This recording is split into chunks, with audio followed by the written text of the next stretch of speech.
is not a gimmick. Vision boards are very real. You have to understand all successful people have them. You're not going to get everywhere you want in life without having them in front of you. This is not a theory that Oprah Winfrey came up with. God set it in place where you could have the life of your dreams. There is a way that you can have the life of your dreams. Learn the principles of success. Ain't nobody coming up with no new stuff. All of that information is in Proverbs. But since Proverbs is hard to understand, people have self-help books, Power of Positive Thinking, Think and Grow Rich. All this stuff come out the Bible. Write the vision so that he who reads it will run to it. For surely it will come at an appointed time. That's in everybody's Bible. That ain't in the rich people's copy, but it's right there. If you don't do it, it's too hard. It's almost impossible. How many of you ever decided not to do something based upon an assumption? That's why it's important for us to be strategic and being able to tell the story to distract, dispute, and inspire them to say yes to a new opportunity in their lives. I had such a tremendous inferiority complex. There's no enemy within. The enemy outside can do us no harm. And so as you look at your dreams, it's very important to retrain your thinking. I can see your giftings and your talents, and I can see your joy, and I can see how wonderful you are. What I cannot see, I cannot see me. So sometimes you can see what everybody else has got going on, but you can't see you. We search for people who will help us see ourselves.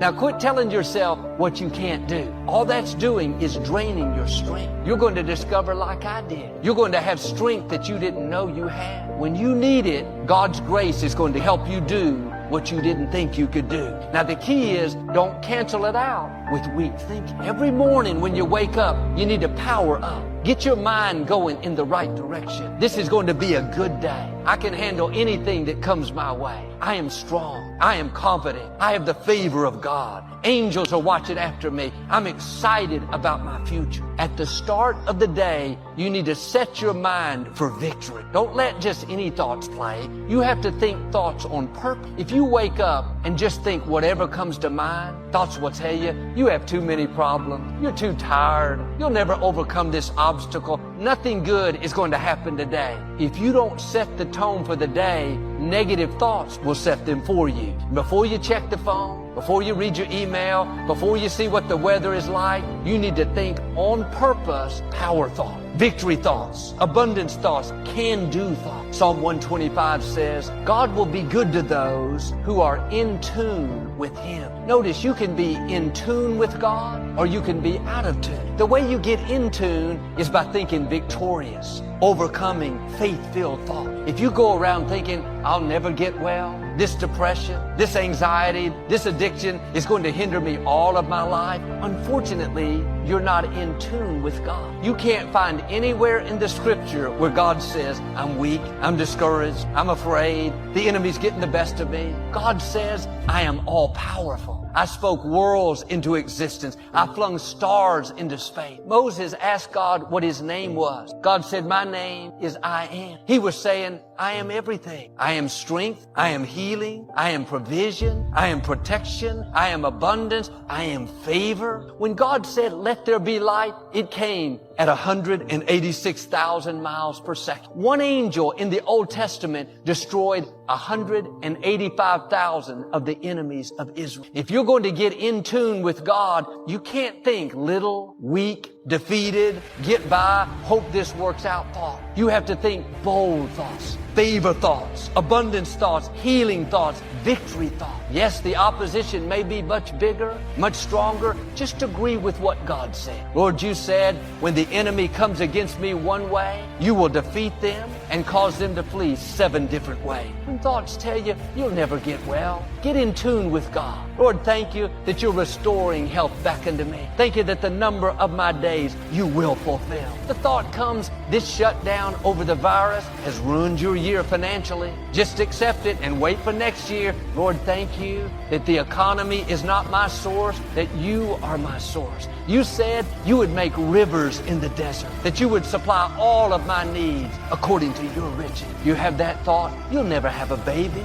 You heard the experts, it's not possible. Father, you said what's impossible with people is possible with you. You said you'd make the barren woman a happy mother of children. So Father, thank you that my baby is on the way. The way to get in tune with God is to think what He says about you. Not what you feel, not what the experts say, not what the economy says, but what the Most High God has spoken over you. The scripture says, whose report will you believe? What the 10 spies are saying? The negative report? Telling you what you can't do? How it's too tough? Or what Joshua and Caleb are saying? How you are well able. When my father went to be with the Lord and I stepped up to pastor the church, every thought told me that I couldn't do it, that I wasn't qualified, didn't have the training, I was too quiet. If I would have believed that report, I would have missed my destiny. That's why the scripture says, be careful what you think. It gives us a warning. Your thoughts are setting the limits for your life. All that came to my mind were fearful, intimidating, negative thoughts. I did what I'm asking you to do. I didn't just think those thoughts because they showed up. I didn't dwell on them and think they were the truth. I tuned them out and got in tune with God. On purpose, I thought I can do all things through Christ. I am strong in the Lord. I've been raised up for such a time as this. Father, thank you that I'm equipped, empowered, and anointed. Thoughts told me, nobody's going to listen to you, Joel. You don't have anything to say. Instead of believing those lies, I said, Father, thank you that your favor is causing me to stand out. That people are going to like me. They're going to be drawn to me. When they turn me on, they can't turn me off. If I had not got in tune with God and thought these power thoughts, I wouldn't be here. When Adam and Eve were in the Garden of Eden, they ate the forbidden fruit that God told them not to eat. Then they ran and hid. God came looking for them, said, Adam, where are you? Adam said, we're hiding because we're naked. God said, Adam, who told you you were naked? God knew the enemy had been talking to them. God is saying to you, who told you you're not qualified? Who told you you've made too many mistakes? Who told you that you come from the wrong family, that you'll never be successful? Those are the wrong voices. You need to tune that out and get in tune with God. When thoughts tell you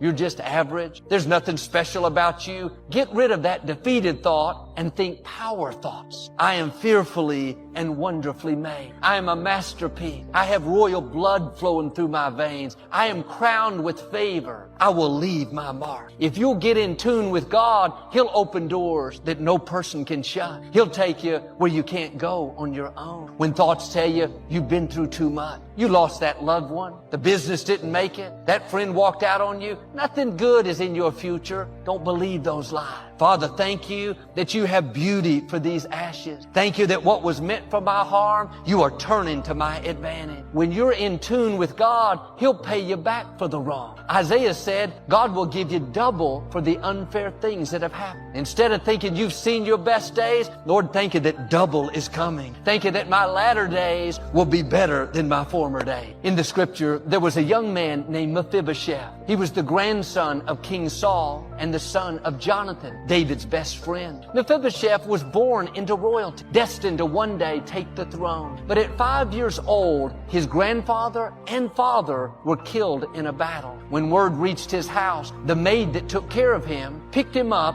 and took off running, afraid that the enemy army was going to come after them. In her haste, she accidentally tripped and dropped Mephibosheth. Both of his legs were broken. He became crippled.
for life. Sometimes well-meaning people can drop you. This nurse had good intention. She was trying to help him, but she dropped him. Years passed. Mephibosheth ended up living in exile in a city called Lodabar. It was one of the poorest, most rundown cities of that day. The name Lodabar means without pasture. It had no greenery, no place to grow crops. It was like a wasteland. Here Mephibosheth was the grandson of the king. He had royalty in his blood, but he was living in the slums, barely surviving. One day, King David was thinking about his friend Jonathan. He asked his men if there were any of his relatives still alive so he could be good to them. David's men went out and searched through the slums of Lodabar and finally found Mephibosheth. Now he was a grown man. They had to carry him back to the palace. I'm sure Mephibosheth was afraid, thinking David was going to pay him back for his grandfather, King Saul, trying to kill him. But it was just the opposite. David was incredibly kind to him. He said, from now on, you're going to live in the palace with me. Every night,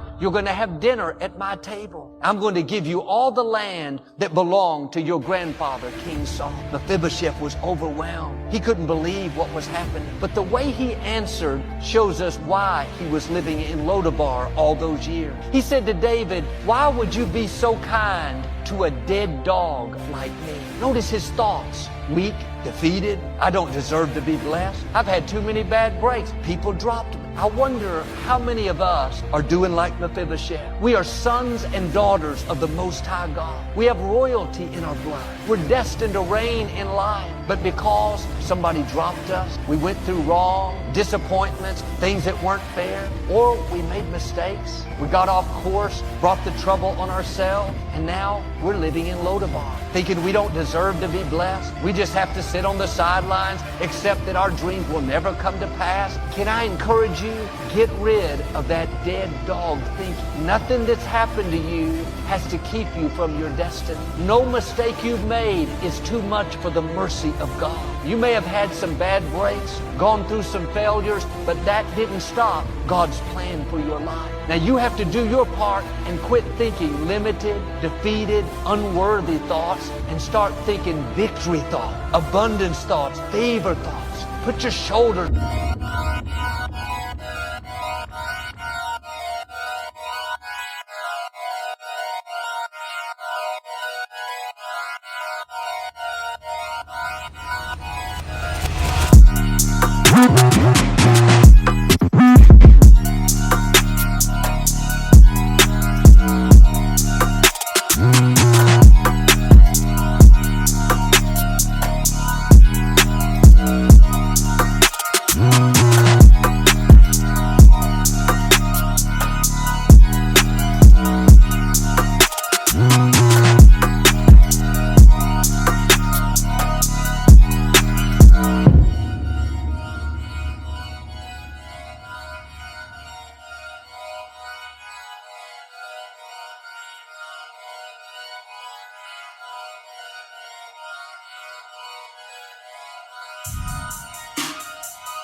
Hold your head up high and remember who you are and whose you are. A child of the Most High. Get in tune with Him. Like David's men went searching through Lodabar, God is looking for you today. He's saying, I'm about to do a new thing. I'm about to pay you back for the wrongs. I'm about to open new doors, turn negative situations around. You're going to be amazed at the goodness of God. I'm asking you to pay attention to what you're thinking. You are drawing in what you're constantly dwelling on. Your thoughts are running your life. Is what you're thinking about what you want? Are you thinking weak, defeated, I can't do it thoughts? Or are you thinking power thoughts? I am well able. God is fighting my battles. Something good is in my future. Don't be like the 10 spies. The 80% that are negative, stand out in the crowd. Be a Joshua. Be a Caleb and think victory thought. If you'll do this, I believe and declare, like God did for them, you're going to make it into your promised land. You're going to see God show out in your life. Like Mephibosheth, everything you've lost, God is about to restore. The health, the finances, the dreams, they're going to come looking for you